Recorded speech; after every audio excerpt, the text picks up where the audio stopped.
Know what I'm talking about? Hold up. Whoa. What's going on, everybody? Welcome back to another episode of Coach's Corner. I'm your host, Garrin Bellany. Every single Wednesday, we're coming out with brand new sales training videos, how we're able to become a more well-rounded sales professional, and how we're able to increase our professionalism online so we can start dominating the virtual world. If you love this content, be sure to follow my page or follow hashtag Coach's Corner to get exclusive updates every single Wednesday when a new video launches. Last week, we talked about the positioning of the camera and the importance of it to be able to increase your professionalism. Now, we're going into a second factor that's important when virtual calling, the audio. Are they able to hear you okay? Is it choppy? Are you echoing? Are you too quiet?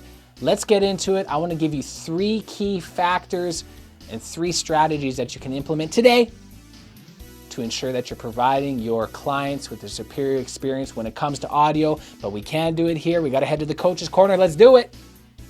Okay, so if you found yourself in a situation where your audio turned out absolutely trash, that's okay. It happens to all of us. In fact, I still struggle with this to this day. However, it's important to be mindful of the mistakes you've made.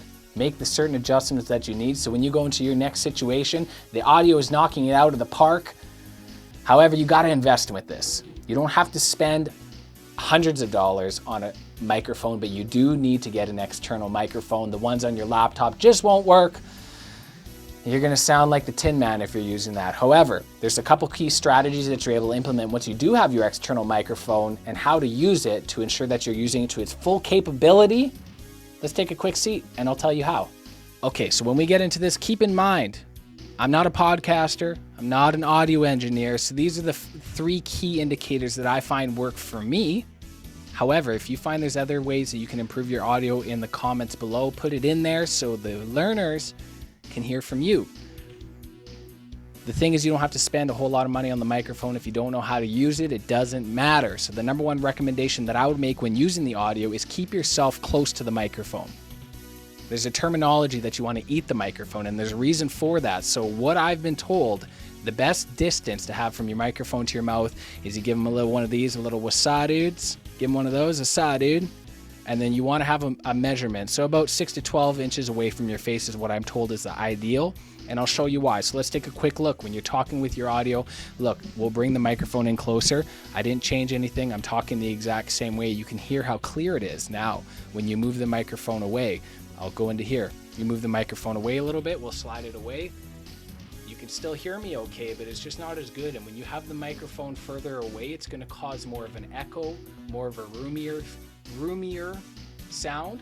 So keep the microphone close and you'll find that you're providing the superior experience that you're looking for. That's my step number 1.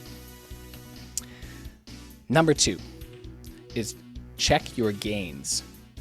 No, I'm not talking about those gains. I'm talking about the audio gains. So when you're actually doing the audio test, you need to see, are you peaking? So the terminology is peaking is when you're actually exceeding the audio levels, the frequencies. Maybe that's the right term. So it's actually causing your viewers to overexpose what the audio it is. I apologize, I don't have the right terminology for it. So what you want to do is ensure that I keep my audio levels at a -3 decibel. -3 decibel allows me that even if I shout and I scream, it's not going to overload your speakers and cause you to have to actually adjust the volume. The idea of having good audio is keeping it consistent so you don't have to have your viewers turn the volume up and down if they can't hear you accordingly, right? My third and last is do tests. Test your audio before you go into a call, before you go into a video.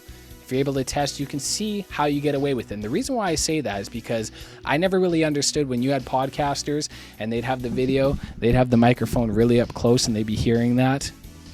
I understand why from an audio point, but I never really did like the look of having a microphone in the frame. So with that being said, when you're doing tests, lower the microphone down.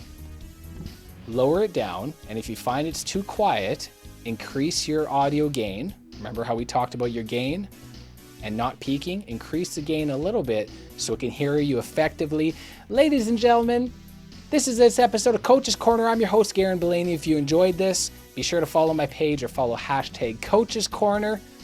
Until next time, have yourself a good day. Peace.